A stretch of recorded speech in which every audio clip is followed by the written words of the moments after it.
Hello friends, welcome back in this video session of heat transfer subject. My name is Mr. S. V. Kumba, Assistant Professor, Sharath Institute of Technology, College of Engineering, Yadrao, Ichalkaranji. In previous video lecture, we have studied analysis of heat exchanger by LMTD, that is logarithmic mean temperature difference. In this video lecture, we will try to cover NTU means number of transfer unit effectiveness method for analysis of heat exchanger. So before going to start actual part, quickly we will revise the things that we had learnt earlier. So first, types of heat exchanger: parallel flow heat exchanger, counter flow heat exchanger. In parallel flow heat exchanger, the direction of fluid flow is in the same direction, but in counter flow heat exchanger, the direction of both hot and cold fluid is opposite in direction.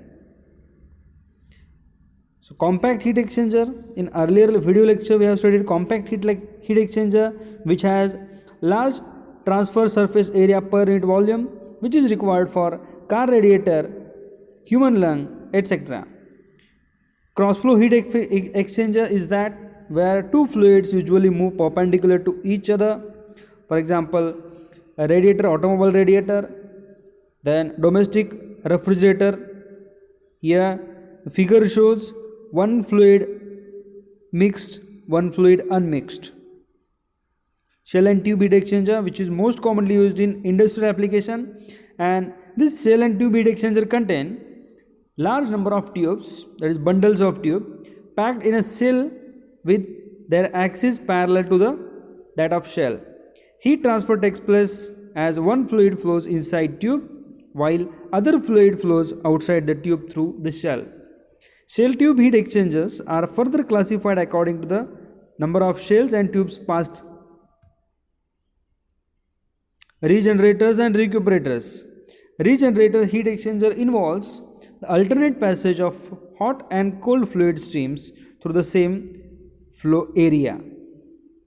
Condenser, boiler. These are one of the special types of heat exchanger in which one of the fluid is cooled or it absorbs heat and vaporizes. This is the application of plate and frame heat exchanger in industry. Plate and heat exchanger. Next point is the overall heat transfer coefficient. A heat exchanger typically involves two flowing fluids separated by a solid wall. Therefore, here the heat is firstly transferred from hot fluid to the wall by convection through the wall by conduction, and from the wall to cold fluid again by convection. Means initially heat transfer takes place by convection, then conduction through solid wall, again by convection. So any radiation effect are usually included in the convection transfer, that is coefficient, and thermal resistance of wall can be represented by ln dO upon di upon 2 pi kl. Therefore total resistance is equal to Ri, that is thermal resistance from inside plus wall resistance plus outer resistance, which is equal to 1 upon HI plus ln dO upon di 2 pi kl plus 1 upon H0 A0. It is also shown with the help of circuit diagram, equivalent circuit, where AI is equal to pi DIL and AO is equal to pi DOL. This is thermal resistance. Q is equal to delta T upon R, or Q is equal to UA into delta T, which is equal to UI AI delta T, which is equal to U0 A0 delta T, where U is the overall heat transfer coefficient in watt per meter degree centigrade. So 1 upon UAS is equal to 1 upon UIAI, which is equal to 1 upon U0 A0, which is equal to R, 1 upon HIAI plus R wall plus 1 upon H0 A0. But ui must not be equal to u naught unless and until ai is equal to a0. Therefore 1 upon u is equal to 1 upon hi plus 1 upon h naught. The overall heat transfer coefficient u is denoted by the smaller convection coefficient. When one of the convection coefficient is much smaller than other, that is h naught is greater than hi, then we have 1 upon hi is very greater than 1 upon h naught. This situation arises frequently when one of the fluid is a gas and other is liquid. So in such cases, fins are commonly used on gas side to enhance the product UA. This is the overall heat transfer coefficient, which ranges up from 10 watt per meter degree centigrade for gas to gas heat exchanger and about 10,000 watt per meter degree centigrade for heat exchanger involving phase changes. Typical examples are shown here. When the tube is finned with one of the side to enhance the heat transfer rate, the total transfer surface area on the finned side is equal to AS is equal to A fin plus A unfinned, and that has to be considered while calculation. That is, R convection is equal to 1 upon HAS and AS is equal to A unfinned plus efficiency of fin multiplied by area of fin. Fouling factor. The performance of heat exchanger are usually deteriorates with the time as a result of accumulation of deposit on heat transfer surface. So most of the time generally we use sea water or river water. So there may be chances of formation of scale on inner side or outer side of the tube. The layer of deposit represents additional resistance to heat transfer, and this is represented by fouling factor RF. So 1 upon UAS is equal to 1 upon UIAI, which is equal to 1 upon U naught A naught, which is equal to R, which is equal to 1 upon HIAI plus RF I upon AI plus ln dO upon di divided by 2 pi kl plus RFO upon A naught plus 1 upon H naught A naught. So this expression is very similar to previous, that is overall heat transfer coefficient expression, but there are two extra terms which are added, that is RFI divided by AI and RFO divided by AO. So where RF is related to fouling factor from inside, RFO is fouling factor from outside, and the fouling factor increases with operating temperature and the length of service and decreases with velocity of fluid. As the velocity of any fluid increases, this chances of fouling factor decreases. So fouling factor, that is thermal resistance due to fouling factor, is given for distilled water, that is sea water, river water, which is used for boiler feed water, fuel oil. When fuel oil flows through heat exchanger, it is shown in this table. So analysis of heat exchanger by LMTD method that we had already studied, we will quickly go through analysis of heat exchanger by NTU. These are the typical applications of heat exchanger that we had already studied. Yes, the effectiveness NTU method. Effectiveness NTU method. This is the second kind of problem encountered in heat exchanger analysis, which is the determination of heat transfer rate and outlet temperatures of hot and cold fluids for prescribed fluid mass flow rates and inlet temperature when type and size of heat exchanger are specified. So effectiveness is defined as it is the ratio of actual heat transfer rate to maximum possible heat transfer rate. Therefore effectiveness is equal to Q upon Q max. So Q is equal to Cc, that is heat capacity from cold side, into bracket Tc out minus Tc in, which is equal to Ch, where Ch is heat capacity in hotter side into bracket Thi minus Tho. Delta T max is equal to Th minus Tc, and Q max is equal to C min into bracket Thi minus Tc. The maximum possible heat transfer rate takes place when either Ch or Cc is minimum, right? So one example is shown there in the figure. Here hot oil is flowing through inner tube and cold water is flowing through outer shell, right? So here try to determine Cc and Ch. Cc is the heat capacity from cold fluid, that is m into Cp, and Ch is equal to m into Cp of hot fluid. Here Ch is less, therefore maximum heat transfer takes place from hot fluid.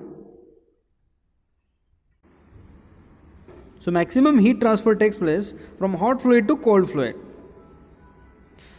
Actual heat transfer rate can be calculated by Q is equal to effectiveness multiplied by Q max.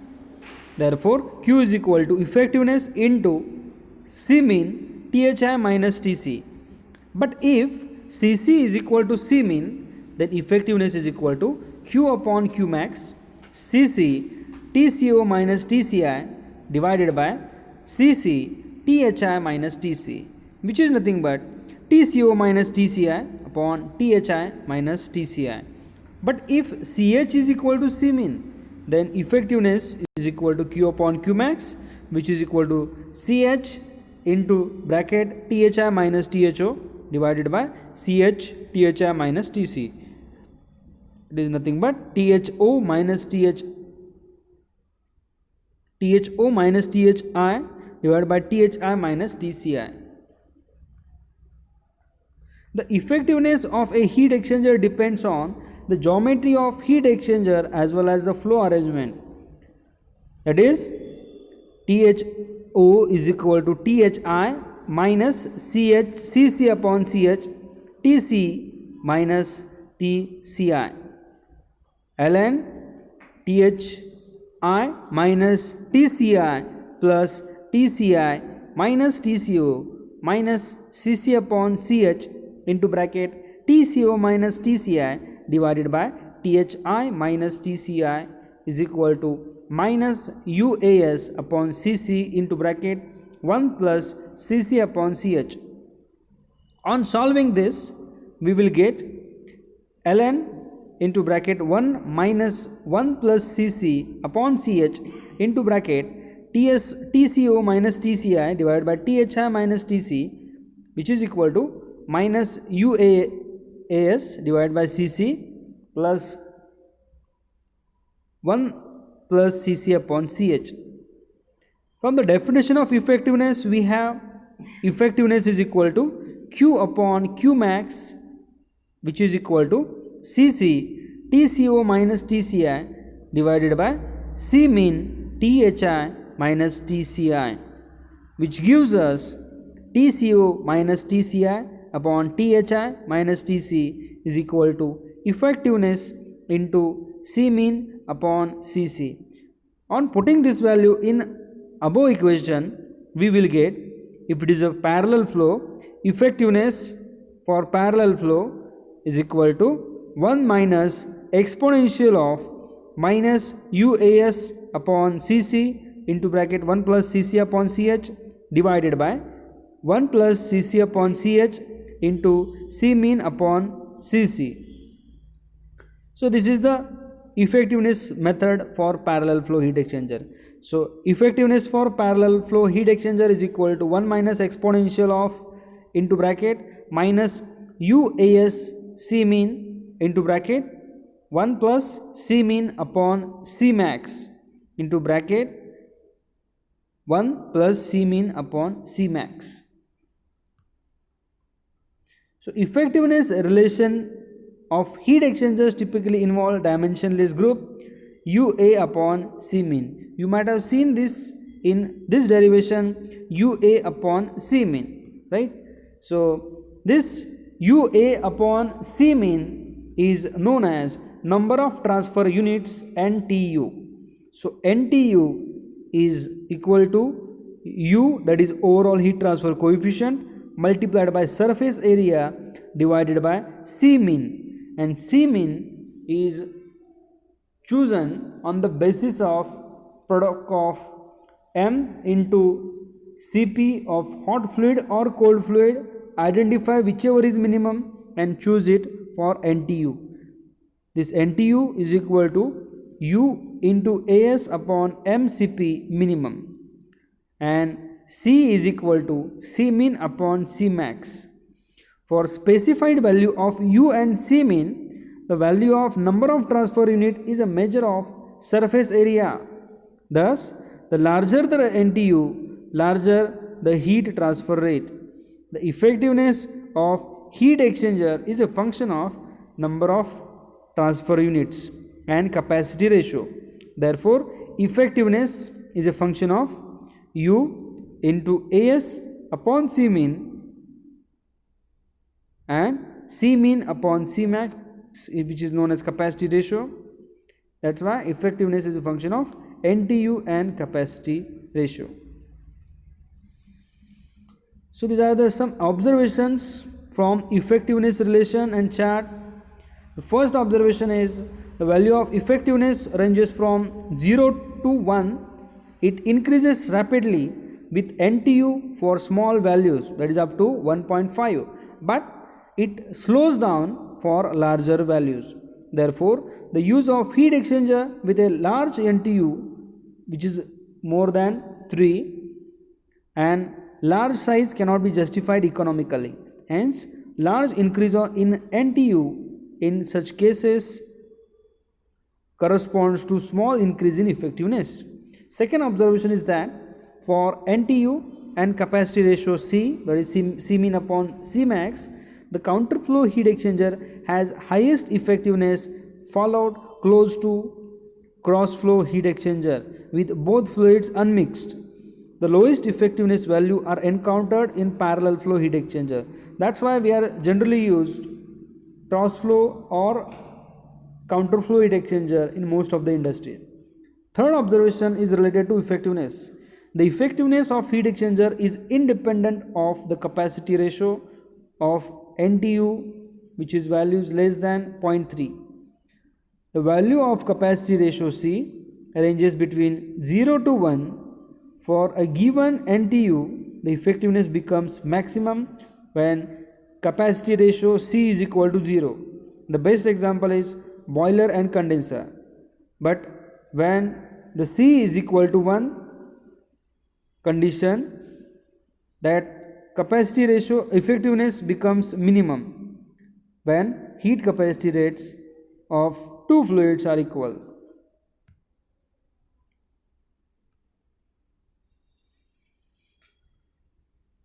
So this part we will cover in the next video lecture. Thank you very much.